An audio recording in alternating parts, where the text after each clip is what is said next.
아무것도 제대로 된 것이 없습니다. 나중에는 지원금을 나누어 주는 것도 사실은 친한 사람 더 많이 나눠주는 것 같은 그런 행태였습니다.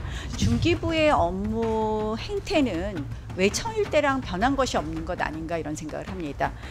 예산만 봐도 지금 산업부가 한 11조라면 중기부가 한 15조 가깝더라고요. 실질적으로 훨씬 많은 예산을 가지고 있는데 업무의 방식이라든지 이런 부분이 너무 주먹구구식이다 이런 생각이 듭니다. 예컨대 TMF 사태만 해도 지원 사업을 결정하는 방식 그리고 중기부에 뭐 보고하는 형식 또 그리고 어떤 업체를 선정하느냐 하는 그러한 절차 기준 아무것도 제대로 된 것이 없습니다. 우리 중기부 장관께 질의하겠습니다. 아시다시피 이제 중기부는요 사실 이제 공업진흥청 있다가 이 중소기업청 그래서 산업부 외청에 있다가 이제 2017년에 중기벤처기업부로 격상되었습니다. 그만큼 이제 우리 중소기업에 대한 정부의 적극적인 지원에 대한 그런 니드를 우리가 반영한 거라고 생각을 합니다. 그런데 제가 사실 이번에 저는 산자의 국감을 하면서 느낀 것이 중기부의 업무 행태는 외청일 때랑 변한 것이 없는 것 아닌가 이런 생각을 합니다. 예산만 봐도 지금 산업부가 한 11조라면 중기부가 한 15조 가깝더라고요. 실질적으로 훨씬 많은 예산을 가지고 있는데 업무의 방식이라든지 이런 부분이 너무 주먹구구식이다 이런 생각이 듭니다. 예컨대 TMF 사태만 해도 온라인 쇼핑몰 판로 지원 사업을 이제 새로 시작한 건데 그 지원 사업을 결정하는 방식 그리고 중기부에 뭐 보고하는 형식 또 그리고 어떤 업체를 선정하느냐 하는 그러한 절차 기준 아무것도 제대로 된 것이 없습니다. 나중에는 지원금을 나누어 주는 것도 협약이라는 그런 이름 하에 사실은 친한 사람 더 많이 나눠주는 것 같은 그런 행태였습니다. 저는 업무 방식을 근본적으로 개선하지 않으면 중기부가 이제는 외청에서 이 부로 격상이 된 그 역할을 제대로 못하고 있다 이렇게 생각을 합니다. 그래서 이번에 우리 오영주 장관께서 좀 이러한 부분에 중기부의 전체적인 혁신이 좀 만들어 주셨으면 하는 것을 좀 간곡히 청합니다. 자, CES에서 작년에 대한민국 기업이 150개 기업이 혁신 기업으로 수상을 했습니다. 그 중에서 몇 개 기업이 벤처 스타트업인지 아십니까? 네, 98개 기업입니다. 제가 받은 자료로는 한 128개인데요. 128개, 네, 98개 중에 혁신상이 98개. 결국은 150개 중에서 우리 128개라는 것은 벤처 스타트업이 얼마나 지금 중요한 역할을 하고 있느냐를 보여주고 있다고 생각을 합니다. 그런데 아마 이런 거 기억하실 겁니다. 2021년에 미국 정부가 우리 대한민국의 반도체 주요 기업들에게 자료 요구를 했습니다. 네. 사실 우리 대한민국의 주요 기업의 아주 중요한 정보를 통째로 내놓으라 이렇게 보일 수 있었습니다. 그래서 그 이후에 2022년에 우리 국가 첨단 전략산업 경쟁력 강화 및 보호에 관한 특별조치법을 만들었고 2023년에는 국가 전략기술 육성에 관한 특별법도 만들었습니다. 그리고 이제 과기부가 이런 법에 따라서 뭐 계획도 만들고 또 이것에 따른 어떻게 보면 전략기술 정보 보호 및 외국 정보 요청 대응을 위한 고시를 제정하고 있습니다. 네.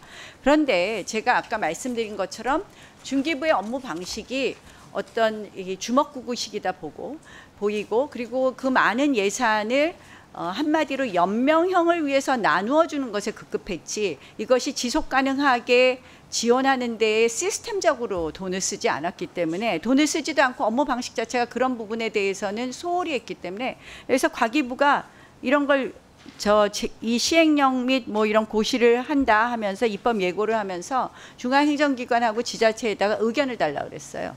산업부는 의견을 줬는데 중기부는 의견을 주지 않았습니다.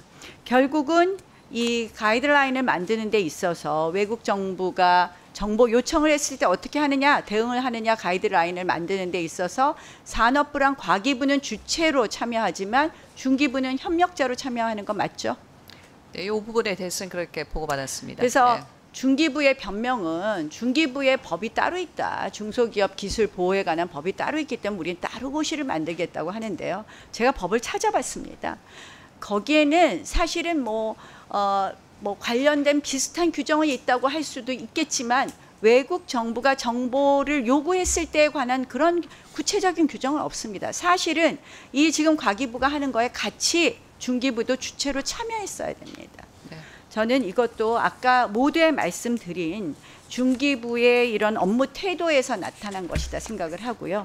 지금 이 부분에 있어서 어쩔 수 없겠지만 앞으로 다시는 이런 식으로 그냥 협력자의 위치에 있지 않고 주도자의 위치가 될 수 있도록 그것이 바로 중기부를 부처로 격상한 뜻이라고 생각을 하고 역할을 네. 해주실 것을 촉구합니다. 네. 특히 이 부분에 있어서는 앞으로 벤처 스타트업의 위 혁신 뭐 대상을 그렇게 많이 수여하는 것처럼 굉장히 벤처 스타트업의 기술 보호가 중요한 이상 이 부분에 있어서 좀 제대로 네.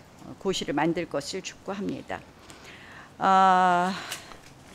전기요금 인상을 엊그저께 발표했습니다. 네. 중소기업은 5.2% 인상하는 것을 발표했는데요. 사실 이 에너지 소비량의 79%를 전력에 의존하는 중소기업으로서는 우려가 매우 크다. 특히 이제 중소기업 중에서 뿌리 산업 부분이 사실상 전력 전기료가 제조원가의 30%가 넘더라고요.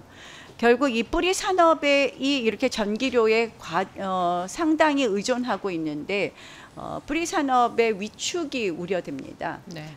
이 부분에 대해서 뭐 중기부가 아마 아직 어떤 방안도 네. 마련하시지는 않으셨을 것 같은데요. 네, 네. 아시다시피 이제 뿌리 산업이라는 것이 뭐 제조업의 근간이기도 하지만 로봇 뭐 이런 부분에 있어서는 실질적으로 4차 산업의 주요한 네.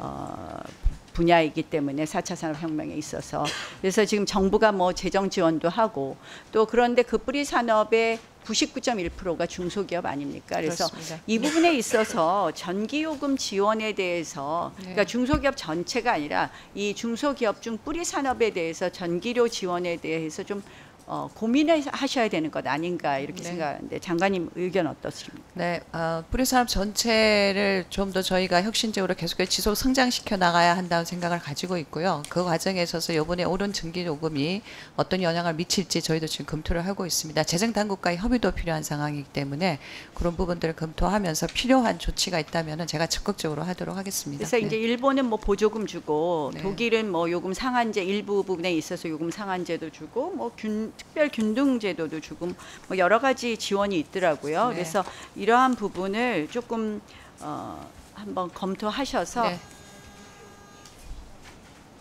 네.